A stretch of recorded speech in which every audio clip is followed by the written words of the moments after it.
not to annoy Eric out of a connection, but I'm suspicious that he does not own any ABC anyway. But he was the drummer on the Lexicon of Love album.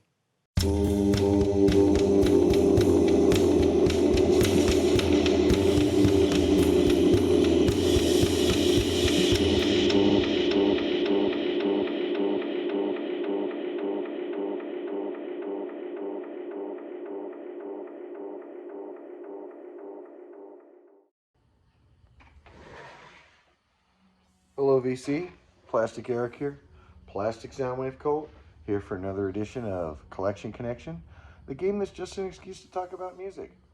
It's a game that I play with my brother Bryce over on Good Show Ponsonby.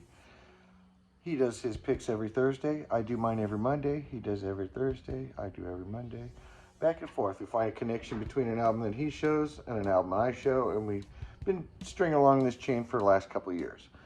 So now that you're up to date on that, the last album that my brother showed was Dusk by The.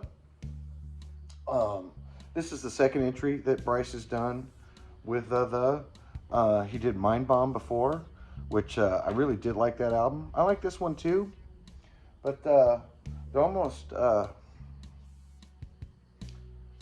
like counter opposed to each other in a sense. Mind Bomb has such just a bombastic, open feel to it, and it almost feels epic. Whereas Dusk, it definitely reins in everything a little bit. It feels a little bit more loungy without being loungy.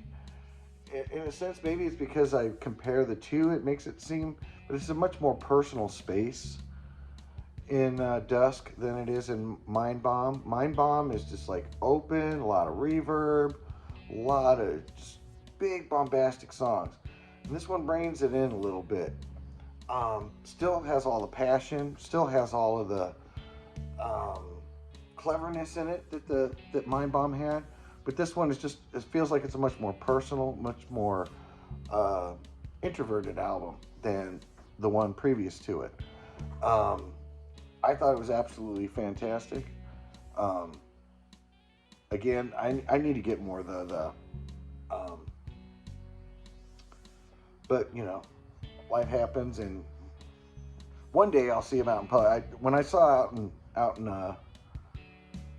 the wild, the Infected, and I got the 12-inch single, so they are out there. But yeah, definitely want to get some more the. So one of the themes I went off of, the album is called Dusk, so I started moving into, you know, movements of the sun as a connective bit of tissue there to go on to the next album. Probably a really obvious one would be the Moody Blues, Days of Future Past. That deals with, you know, the entire day. But since Dusk kind of is at the end of the day, I decided to go with the beginning of the day. And so I went with Jack White, Fear of the Dawn. This is one of his two albums that he did for 2022. The other one being Entering Heaven. I'm still getting familiar with these albums. This one's quite good, and also the one after this was quite good too. And kind of the similar thing. This one is much more bombastic, much more rock and roll, blues influenced, whereas the album after this one it's still blues influenced, but it has a little bit of folk in it too. It's a little bit more mellow, but also a very excellent album. And between the two, I probably like that other one a little bit more, but this one had to deal with the sun. So, you know, at the beginning of the day, I still got my big old hype sticker on the front here. I believe this is still on black vinyl. Really pretty label on it. Oh no, it's a smoky one. So this is Fear of the Dawn. He's got that on one side. And he's got a 3-man doohickey. It's kind of hard to see with this light. But absolutely fantastic album. I mean, it starts off with a banger right off the get-go.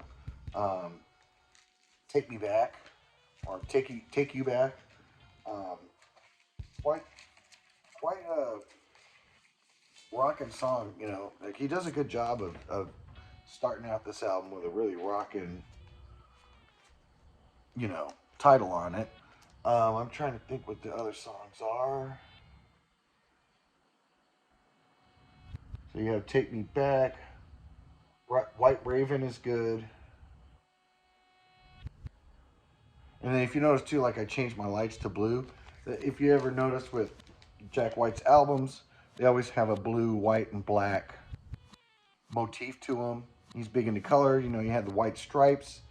Their colors were, um, I think, red, white, and black. And so he's done a similar thing with his solo stuff. And then I think his record company, Third Man Records, is like green, white, and black. So he always has like three colors that he goes with, and pumps out these albums. And I always trip out on those last few albums. He's always got somebody that kind of looks like him, but isn't him. So I'm not sure if this is supposed to be him or not. But it looks like him, but kind of doesn't look like him. Same thing with like the album previous to this. I'm assuming it's a woman on the cover, but it kind of still looks like Jack White. And then the woman on the cover after this kind of looks a little bit like Jack White too, I think. I don't know. I don't know if he's doing some kind of weird trick there or what, but that's Jack White. So, again, it's not just about the music. I'm running this way over. So, until next time, it ain't just about the music. Bye.